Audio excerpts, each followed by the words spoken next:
প্রিয় বন্ধুরা, কেমন আছেন সবাই? আশা করছি সবাই ভালো আছেন।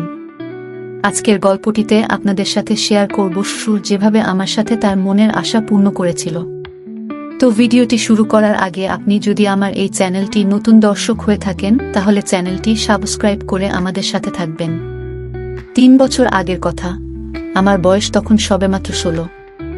দেখতে শ্যামা রঙের হলেও আমি বেশ স্বাস্থ্যবতী ছিলাম, তাই অল্প বয়সেই আমার শরীরে যৌবনের ছাপ চলে আসে। এজন্য আমার অভিভাবকরা আমাকে বিয়ে দেওয়ার চিন্তায় মেতে ওঠেন। যেই কথা সেই কাজ। ঘটক আসল আমাদের বাড়িতে বাবার সাথে কথা বলতে। ঘটক যে ছেলেটির সম্বন্ধ নিয়ে এসেছিল সে ছেলেটি সিঙ্গাপুর থেকে কয়েক মাস আগেই ফিরেছে। অনেক টাকাওয়ালা ছেলে, 10 বছর সেখানে থেকে এসেছে। ছেলের বয়স একটু বেশি হওয়ায় বাবা প্রথমে একটু অমত হলেও আম্মুর চাপে রাজি হন। এরপর তার সাথে আমার বিয়ে হয়। তারপর শুরু হয় আমার কিশোর বয়সে স্বামীর সাথে সংসার। এভাবে 5 মাস অতিবাহিত হওয়ার পর আমার স্বামী দেশে কোনো ব্যবসাতেই সফলতা পাচ্ছিল না। তখন আবার বিদেশ যাওয়ার সিদ্ধান্ত নিল। তবে বিদেশ যাওয়ার বিষয়ে আমার কোনো সিদ্ধান্ত সে নেয়নি। আমি তাকে দেশেই কিছু করার জন্য বারবার বলি, কিন্তু কে শোনে কার কথা। এক পর্যায়ে সে বিদেশ যাওয়ার সকল প্রস্তুতি সম্পন্ন করে ফেলল এবং চলেও গেল। এরপর শুরু হয় শ্বশুর শাশুড়ির সাথে সংসার করার পালা। শ্বশুর শাশুড়িও আমাকে খুব ভালোবাসতে লাগল। আমার শাশুড়ি ছিল শারীরিকভাবে কিছুটা অক্ষম, অর্থাৎ উনার এক হাত প্যারালাইসিস রোগে আক্রান্ত হয়ে অক্ষম হয়ে যায় এবং কোনো কাজও তিনি এখন করতে পারেন না।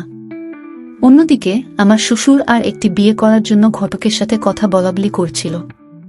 এমতাবস্থায় আমার স্বামীকে বিষয়টি জানালে বাবাকে অনেক কিছু বুঝিয়ে শান্ত করেন। এদিকে আমার শ্বশুর প্রায়ই আমার শাশুড়িকে ধমক দিয়ে কথা বলে। আমার শাশুড়ি অনেকটা নীরব হয়ে সহ্য করে। জানি না তাদের মধ্যে আসলে কি চলছে। আমার শাশুড়ি কখনই বাড়ির বাহির হন না। কয়েকদিন পর এক রাতে আমার শ্বশুর শাশুড়ির রুমে অনেক বাকবিতণ্ডা শুনতে পেলাম। দরজা পর্যন্ত এগিয়ে গেলাম। শুনতে পেলাম আমার শাশুড়িকে বলছে, তুমি কয়েকটা দিন আত্মীয়ের বাড়ি থেকে ঘুরে এসো, আমি কালকের মধ্যেই আরেকটি বিয়ে করব। আমি চলে আসলাম আমার ঘরে। পরদিন দেখি আমার শাশুড়ি আত্মীয়ের বাড়ি যাওয়ার প্রস্তুতি নিচ্ছে। আমি বললাম, আম্মা আপনি কোথায় যাবেন? জবাবে বললেন, আমি তো অনেকদিন যাবৎ কোথাও যাই না, কয়েকটা দিন ঘুরে আসি, তুমি একটু তোমার শ্বশুরের সেবাযত্ন করো। তিনি চলে গেলেন।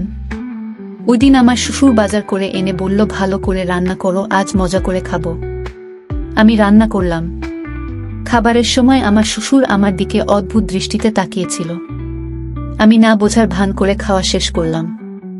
রাতে অনেক ভাবলাম কেন তিনি আমার দিকে এমনভাবে তাকিয়েছিলেন। কোনো কুল কিনারা পেলাম না। পরের দিন আমি বাথরুমে ঢুকলে বাহিরে পায়ের শব্দ লক্ষ্য করলাম। টিনের দরজা হওয়ায় ছোট একটি ফুটো দিয়ে দেখলাম আমার শ্বশুর চলে যাচ্ছে। বাথরুম থেকে বেরিয়ে অনেক চিন্তা করলাম তিনি সেখানে কি করছিলেন। অনেক ভাবা চিন্তার পর মনে করলাম, পুরুষ মানুষ তো, হয়তো আমার শরীর দেখার জন্যই সেখানে গিয়েছিল। এরপর থেকে আমি লক্ষ্য করছি যে তিনি যখন তখন আমার দিকে খারাপ নজরে তাকাচ্ছে। একদিন দুপুরে রান্না করছি, এমন মুহূর্তে আমার শ্বশুর আমার রান্নাঘরে প্রবেশ করেন।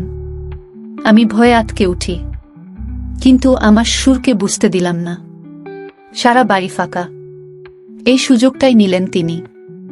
আমাকে পেছন থেকে জাপটে ধরলেন আমার শ্বশুর। তারপর আমি চিৎকার দিতে চাইলে তিনি ধমক দিয়ে বললেন, আমি যা কিছু করব কেউ জানবে না, আর যদি চিৎকার করো তাহলে আমার বাড়িতে তোমার সংসার ভাঙবে। আর তোমার শাশুড়িও এটা করতে মতো দিয়েছে। আর আমরা যদি এটা করি শুধু তোমার শাশুড়ি ছাড়া কেউ কোনোদিন জানতে পারবে না। এখন চিন্তা করো তুমি কি চিৎকার করবে। এরপর আমি অনেক ভেবে চুপ করে গেলাম। তিনি আমার শরীরে স্পর্শ করা শুরু করলেন।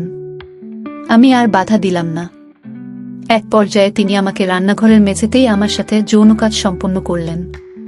তারপর থেকে আমার সাথে মজা করে কথা বলা, হাসাহাসি ইত্যাদি শুরু করলেন। ওই রাতে তিনি আবার দরজায় এসে ডাকছিলেন। প্রথমে আমি খুলব না বললেও শেষ পর্যন্ত আমার সুরের ডাকাডাকিতে দরজা খুলতে বাধ্য হলাম। ভেতরে প্রবেশ করেই যেন বাঘ হয়ে গেলেন আমার সুর। সারা রাত আমার সাথে যৌন কাজ করেন। এভাবে পরের দিন থেকে আমার সাথে খুব আনন্দ করে কথা বলা আর যৌন কাজ করতে শুরু করল। এভাবে কয়েকদিন যাওয়ার পর আমার শাশুড়ি বাড়িতে ফিরে এলো। তিনি আসার পরও প্রতিদিন একবার করে আমার সুর এগুলো করতেই থাকল। স্বামী বিদেশ থাকায় এক পর্যায়ে আমাকেও এসব ভালো লাগতে শুরু করল। একদিন আমার শ্বশুরের সাথে যৌন কাজ করার সময় আমি জিজ্ঞেস করলাম, আম্মা কি এসব জানে? তিনি জবাব দিলেন, তোমার শাশুড়িকে বলেই তো আমি আসলাম। এভাবে 2 বছর অতিবাহিত হলে আমার স্বামী দেশে আসে।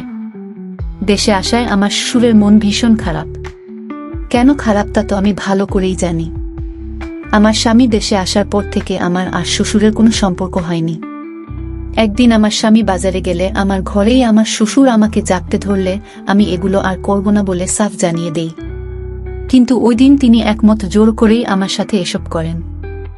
এখন আমার স্বামী আমার সাথেই থাকে। সুযোগ পেলেই আমার শ্বশুর এসব করার চেষ্টা করেন। আমি এখন খুব ভয়ে ভয়ে প্রতিটি দিন পার করছি। আমি এখন কি করব? কিছুই ভেবে পাচ্ছি না। প্লিজ ভাইয়া এমন একটা পরামর্শ দিন যাতে আমি আমার শ্বশুরের হাত থেকে মুক্ত হয়ে স্বামীর সাথে সংসার করতে পারি। প্রিয় বন্ধুরা, যারা এখনও এই চ্যানেলটি সাবস্ক্রাইব করেননি তারা আমাদের এই চ্যানেলটি সাবস্ক্রাইব করুন নতুন নতুন গল্প পেতে। ভালো থাকবেন সবাই, ধন্যবাদ।